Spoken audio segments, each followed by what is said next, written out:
Hi YouTube, this is Felicia with Bible Scraps or Journal Scraps, depending on the channel you are watching, and I am back with another exciting tutorial for my heat machine series.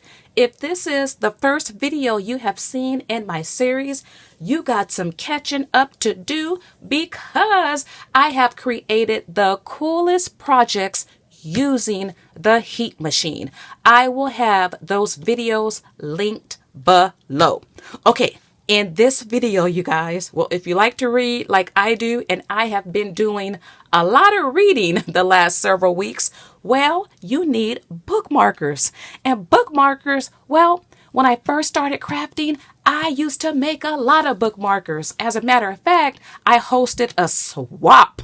My first swap was making bookmarks. In this video, I am making what I call a scrap textile bookmarker in the style of a fatsie. If you don't know what a fatsie is, well, you gotta watch my other videos. And this is what we will make. So I made this one previously, and it has a bohemian feel to it, right?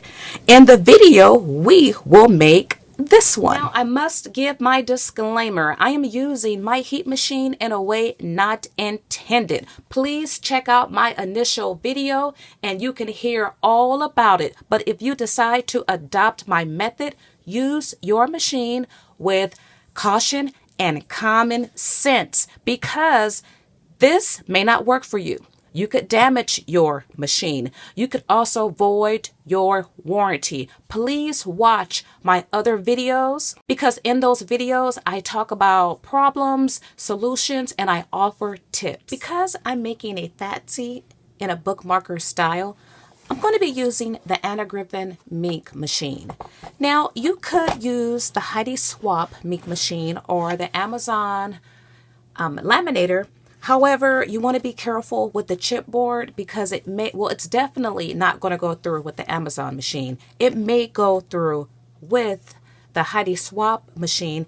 It depends on what else you're fusing and on your sandwich. Okay, I will be using a liner from a magnetic heat machine, and I'm using ribbon.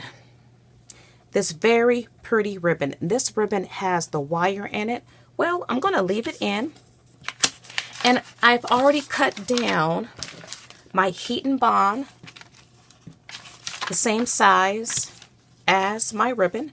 And what I'm going to do is, with the rough side is the adhesive side, face down to my ribbon. And then I'll go ahead and fuse this through. Now I can see that my ribbon and heat and bond is longer than my sandwich. I don't want any excess. And I have my heat machine set to 4. I've let my sandwich cool a bit. I can go ahead and peel back my liner, and I see that I did not have adhesive on this side. What you could do is make your adhesive larger than your ribbon and then cut off the excess. I'm going to use this anyway. And my first fuse will be with Angelina fibers. I did a video on this stuff. It comes in a whole lot of colors. You can check that video out. So what I'll do is choose some colors I want to work with. You don't need a lot. A little bit goes a long way. And I'll just at random choose some colors to work with. And then take my fibers and lay them out the way, well, you know, it's no thought. Lay them down however you choose. It's going to come out nice. I also have thread on this bookmarker, so I have some thread here. Now, if you don't sew, but you have some thread, this is a good way to use it up. You could work with your metallic threads. You know what? I think I might do that. Yeah, different color threads. Alrighty, so I have a little bit of metallic thread. I'll just bunch that up right there. And then I'm going to add some sequins.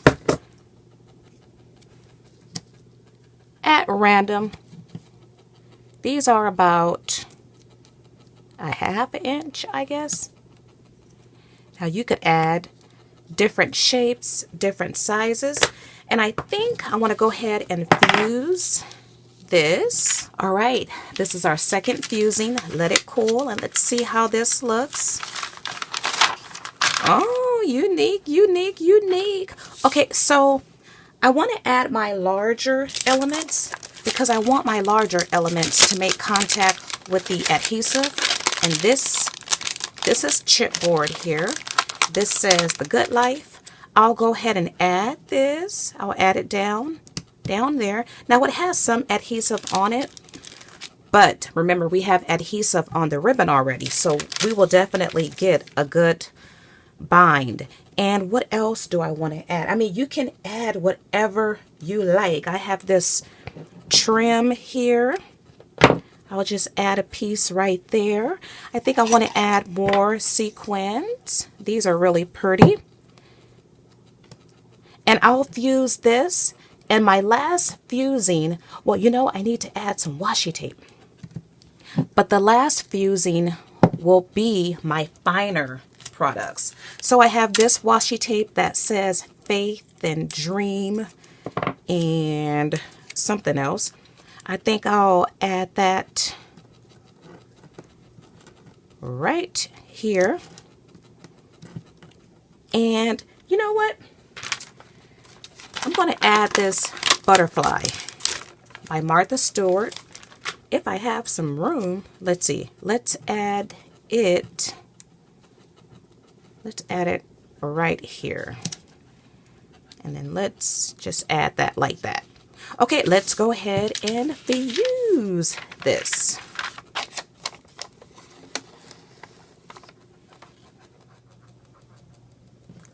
So you saw how this sandwich went through with no problem, which is why I love Anna Griffin's heat machine, because I can use thicker sandwiches and make more dimensional creations. Okay, let that cool for a second. And let's see how this looks. Oh, look at that. I love it. And I love the edges. Oh, so pretty. Isn't that gorgeous? Okay, we're still not done, because we have some exposed adhesive. So why not put down confetti glitter? Let's go ahead and sprinkle that throughout. Now I also wanted, well, you know, I'm going to use these micro beads too. And all of them won't stick, but we'll see. We'll see what happens. We'll see which ones will make contact. This is probably a product you want to put down your first or maybe your second fusing, just to ensure they make contact with adhesive. Now, when you use the micro beads, you do want to use an additional liner on top, directly on top of your creation, because the micro beads, they will tear through your sandwich. Okay, let's fuse this through. Now you can sit something on the bottom just to hold your sandwich if you have something tall enough, or you can hold it yourself. You don't want your micro beads or your glitter to shift, so you do want to hold it until it fuses through. And you can see that it's fusing through this machine with no problem. It's not making any noise. It's not smoking. The job is getting done. Okay, let that cool for a second. And you know, I did forget to add a couple things, so I do want to do one more fusing, but let's peel this back. And you see how that top liner looks. This will clean right off. And take a look at our bookmarker. I mean, that's gorgeous, right? Oh, I love it. I love all of the texture, the dimension. Okay, so let's see. Only several of the micro beads fell, so a lot of beads did fuse. Okay, so what I want to do is add some distress glitter. I love to add this stuff, and I'll add it, I'll sprinkle it throughout, but I do want to touch those areas that have exposed adhesive, and I also want to add some embossing powder. If you stamp, you probably got some of this stuff, and this will be my final fusing. I love it! So are you ready for the final reveal, the final fusing? Now, by the way, you guys, I have a whole series using my heat machine. If you want to see my full-size fatsies and my sacks, please check out those videos. I'll have a playlist link below already. Let's look. Oh, this is gorgeous. Absolutely gorgeous. I tell you, collage making has not been easier. Have you seen a more beautiful bookmarker? And I tell you, this is functional. You could really use this. It has durability to it, and it's gorgeous. I tell you, it's the type of piece, it makes you want to feel it because you see all the texture, and then you want to look at it because you want to see what is all that in it. And it's dimensional, and you saw how easy it was to use with the heat machine. Oh, I absolutely love this. Okay, if you have been inspired by my creativity, why not give me a thumbs up and like this video? If you have not subscribed, what are you waiting on? Feel free to share this video. Feel free to adopt any of my ideas. I only ask for proper credits. Do give shout outs and do link back to this video. Well, I want to thank you all for watching. As always, blessings.